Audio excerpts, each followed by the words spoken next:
Mankessim. Right. But Captain, I'm going to Mankessim no. My main chair with you for now, a part of the Youth of Ghana clinical team. Captain, now 4th of July, and now America's Independence Day. I'd just like to read a little bit of our Declaration of Independence, America, our Declaration of Independence. I'd like to read just a portion of it. Okay. Before I start it, yes. I must say, when in the course of human events, it becomes necessary for one people to dissolve the political bands which have connected them with another, and to assume among the powers of the earth the separate and equal station to which the laws of nature and of nature's God entitle them, a decent respect to the opinions of mankind requires that they should declare the causes which impel them to the separation. I say, we hold these truths to be self-evident, that all men are created equal, that they are endowed by their Creator with certain unalienable rights, that among these are life, liberty, and the pursuit of happiness, that to secure these rights, governments are instituted among men, deriving their just powers from the consent of the governed.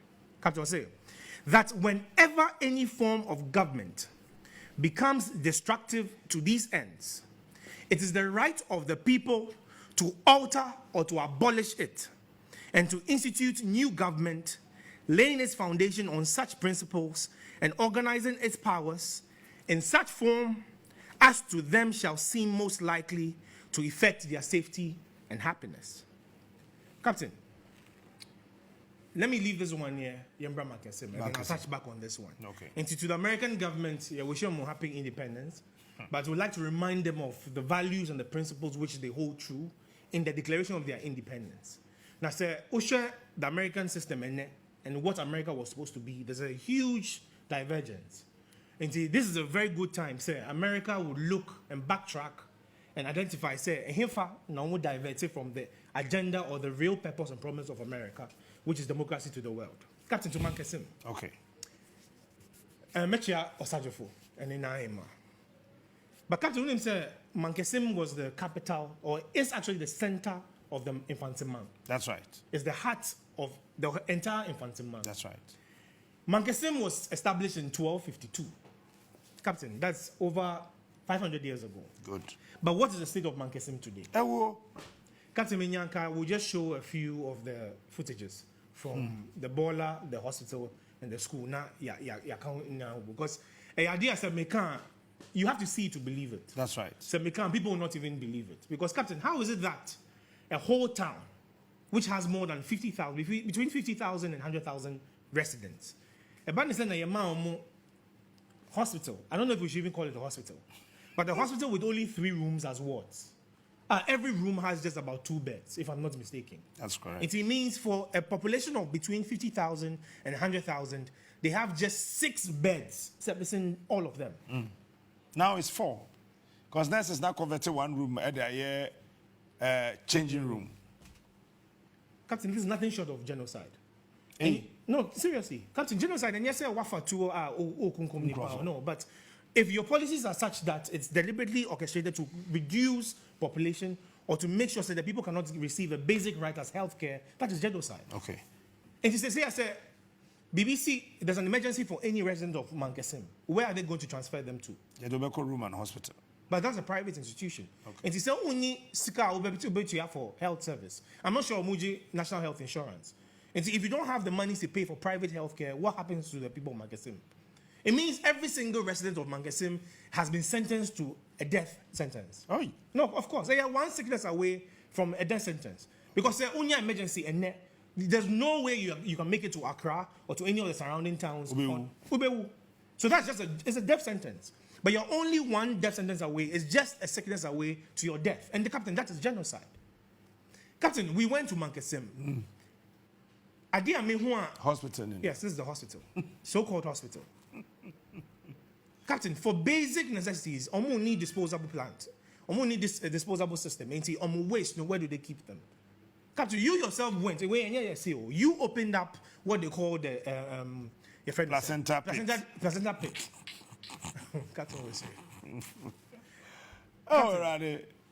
This is a national. This is a health hazard, Captain, because human tissues, and these things are left in a pit. I say but this has been left open, Captain. Do you know the implications of this? Because in so too, this is not the rain. This is not the waterproof thing. Can you imagine this? Placenta at the afterbirth. After pregnant women give birth, this is where they toss the placenta. Can you imagine this?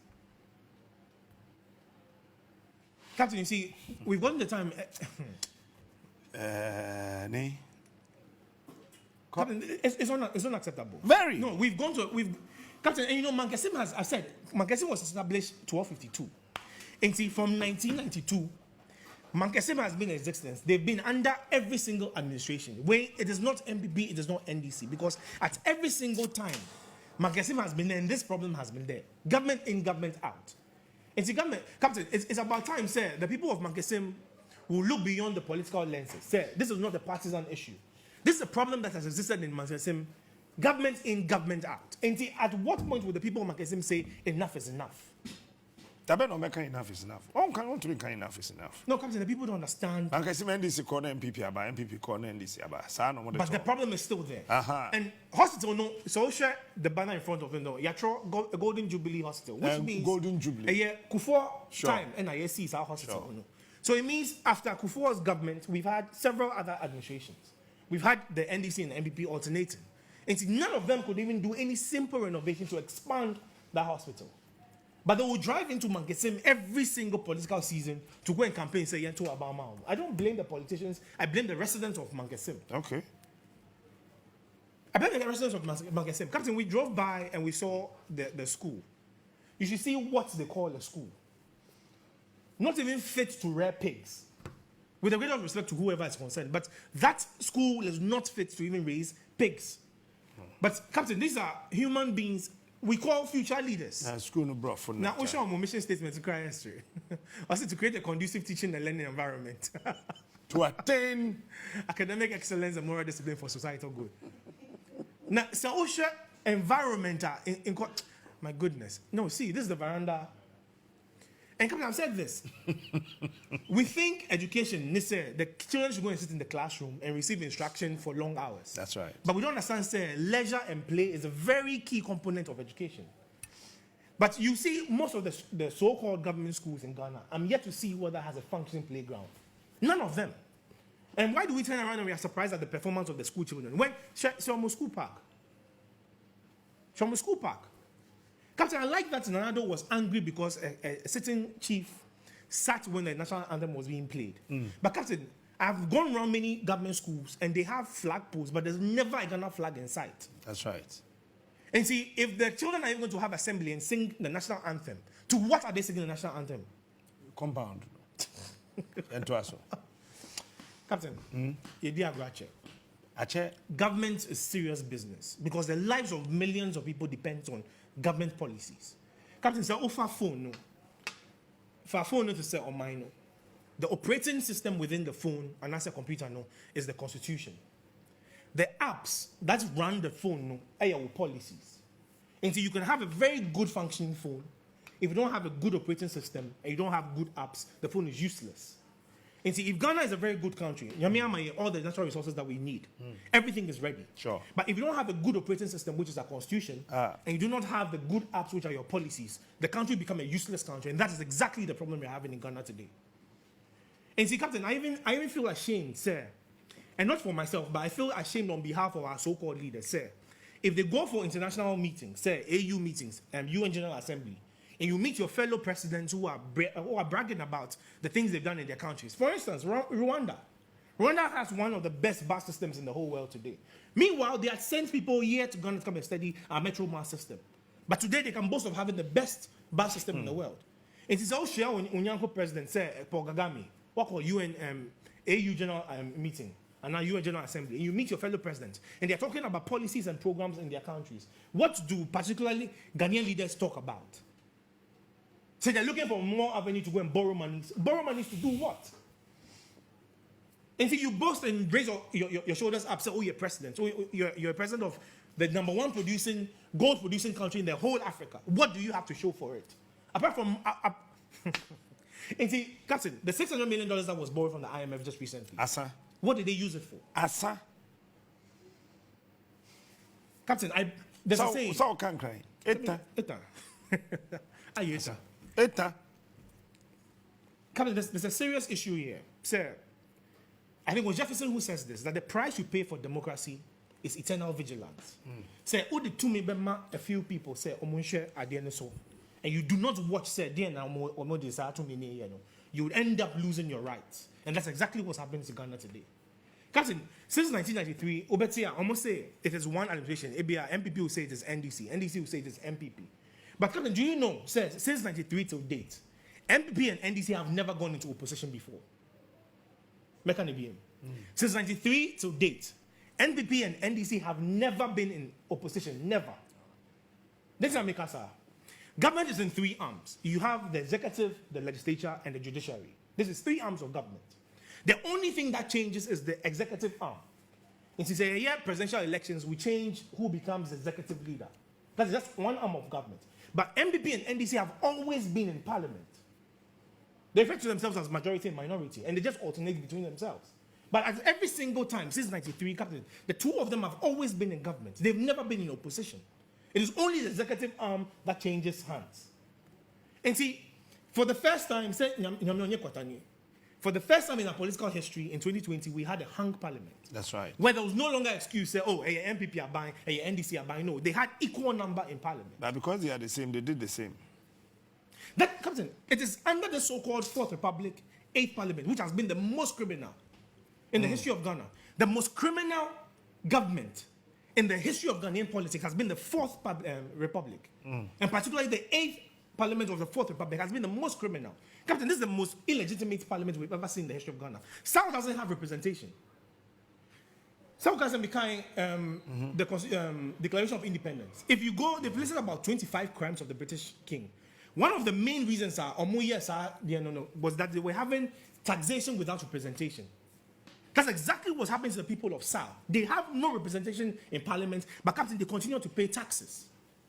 So if in America's history, they went to war, there was civil war in America because some people claim, they were paying taxes without representation in the National Assembly. And this is what created national chaos in America. How is it that we're having the same thing in Ghana, but we're quiet, and we claim to be a democratic nation? And South has no representation in parliament since 2020. 3 years and counting. But we've had 2 by-elections in this country. Captain, tell me this is not irresponsible. This is unconstitutional. This is criminal. And this is taxation without representation. And I wonder why so-called legal luminaries in this country are quiet. We have Supreme Court judges who have acted as if they've not seen this thing happen. The Speaker of Parliament raised an issue when they resumed from Parliament last year, and then raised an issue about the SAL issue. And then we thought, he will follow up on this and make sure SAL will receive their due, and there'll be justice done by them. But it's going back to business as usual. Captain Messi, in the last 3 or 4 months, we've had 2 by-elections. But SAL continues to have no representation in parliament. Captain, I'm telling you again on the record, this 8th parliament of the 4th Republic of Ghana is the most unconstitutional, most illegitimate parliament in the history of Ghanaian politics. And they take me out on that at any time. Let's debate this issue. But the people of SAL continue to pay taxes without representation in parliament. And people claim we're in a democracy. Can't I wrap up with the baller? The baller. You may have videos, no? Yeah, sure. Your friend in Mount Baller. Mount Baller is a new tourist attraction site in Mankessim. Ewo. Mount Baller. Because Captain, Baller, Ujinaswa, you see the whole of Mankessim. What do you call it? And your Mount Baller. Any? Oh, we cry station nature. Debbie, Eba. Eba. Behind the station. I know I be rolling. No, you should see this. So much so that garbage is moving into people's rooms. Sure. This is on top of the baller. That's the footage you're seeing. You can see visually the whole of Mankessim standing on the heap of rubbish. And go for dance now. This is where human beings are living. And you should see children playing around this. Captain, these are the things. No,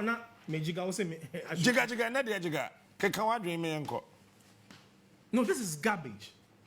And see, let's put all political issues aside. This is a national health issue because we're in the rainy season. Since you talk Captain, you can see the children playing around. And these are settlements or people's houses all around Mount Bola. Now, with a little rainfall in this, you can imagine the outbreak of cholera that can happen here. And cholera is so contagious. If it spreads, if it starts in one community, it can spread like wildfire in a very short time. And see, are we waiting for this to go out of hand before we start complaining, say, we have a cholera outbreak? Captain, can you imagine, say, 2023, we are still dealing with cholera. Can you imagine this? Sure. And malaria. Say, above 6, you cannot sit outside here because the mosquitoes you would find. Captain, so we have leadership in this country. Yeah, so they say. And you see, as a leader, you don't wait for problems to be brought to you, Captain. You yourself have to be abreast with everything that's happening in your jurisdiction. And see, and since I will be trying to say, MC, there's a problem, there's a problem. No, you must find out. Make sure your appointees are running proper reports every period. If it's every month, every week, whichever it is. But you have periodic reports that are brought to you so you can assess and see what the problems are in your jurisdiction. Captain, I told these guys know how to win elections, they know how to run the country. Because for how long are we going to continue on this? And Captain, I blame us. Because it is said that bad things happen when good men remain silent. And see, those who are supposed to be speaking up and making sure, say, we hold this vote to account, we've sat silent and we are quiet. And we've acted as if nothing is happening. But Captain, with great power comes great responsibility. And that's the essence of our governance system right now. Say, once you get to me, understand, say, it comes with great responsibility. And not just responsibility, but accountability.